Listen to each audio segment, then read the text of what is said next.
Welcome to football Bangla channel. বন্ধুরা, আমি রাহুল চলে এসেছি আর একটা নতুন ভিডিও নিয়ে। আজকের ভিডিওটা বন্ধুরা বেশ কিছু গুড নিউজ নিয়ে চলে এসেছি। তো প্রথমেই গুড নিউজ দিয়েই শুরু করব।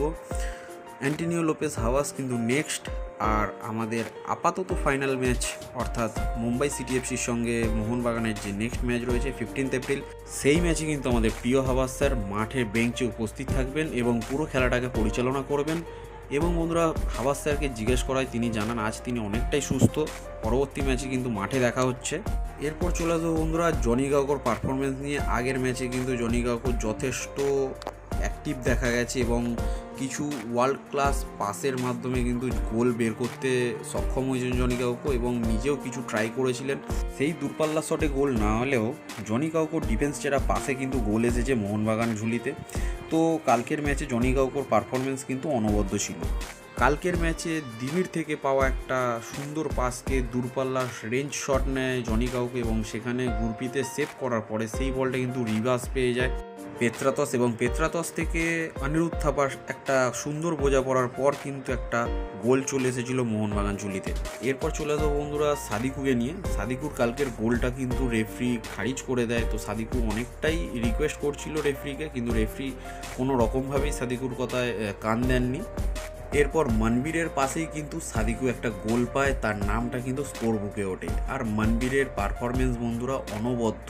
মাঠের দুটো উইং সাইড থেকেই কিন্তু মনবীর অপারেট করছিল, এবং তারপরে লেফট উইং ধরে নেওয়ার পর লেফট সাইড থেকে কিন্তু মুহুর্মুহুর আক্রমণ মোহনবাগান টিম কালকের ম্যাচে করেছে, এবং সেখান থেকে গোল মনবীর সেখান থেকে নিজের দক্ষতা একটা কালকের গেমে গোল পায়, এবং সেই গোলটাও কিন্তু ওয়ার্ল্ড ক্লাস গোল হয়েছে। একদম ন্যারো এরিয়া থেকে মনবীর সিং গোলের মধ্যে রাখতে পেরেছিল বলটা, এবং গুরপিতের কিছু করার ছিল না। ফার্স্টবার থেকে চুপচাপ দেখতে দেখতে গোল খেয়েছে।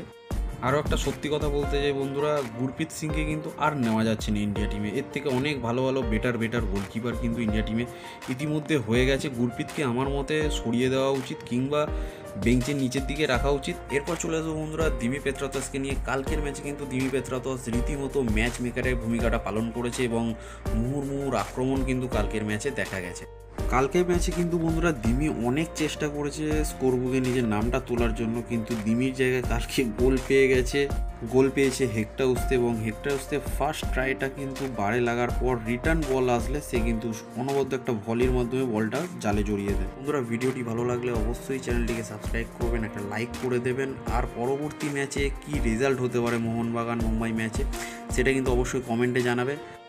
লাস্ট 2-3টে ম্যাচে হাওয়াস স্যার না থাকায় পুরো টিমের গুরু দায়িত্ব পড়েছিল অ্যাসিস্ট্যান্ট কোচদের ওপরে, এবং অ্যাসিস্ট্যান্ট কোচ মোহনবাগানের ম্যানুয়াল প্রেস কনফারেন্সে জানিয়েছেন পরবর্তী ম্যাচটা কিন্তু আমরাই জিতছি, এবং আমাদের পরিকল্পনা এবং প্র্যাকটিস দুই চলছে পরবর্তী ম্যাচের জন্য।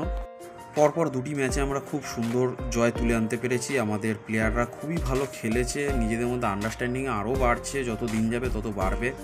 আশা করছি পরের ম্যাচটা আমরা জিতবই। যে কারণে ভিডিওটা আপনারা লাস্ট অবধি দেখলেন, সেই টপিকে চলে আসি বন্ধুরা সোজাসুজি।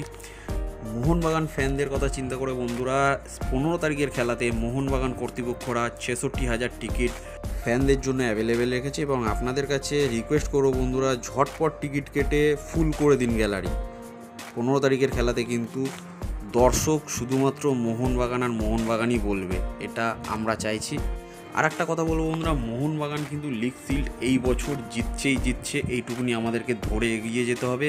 এবং আর একটা আপডেট হচ্ছে, সাহাল আব্দুল সামাদকে কিন্তু হাওয়াস স্যার তুরুপের তাস হিসেবে 15 তারিখের খেলাতে কিন্তু নামাতে পারে। তো বন্ধুরা, ভিডিওটি কেমন লাগলো অবশ্যই কমেন্টে জানাবে। থ্যাঙ্কস ফর ওয়াচিং, দেখা হচ্ছে পরের ভিডিওতে। টাটা, জয় মোহনবাগান।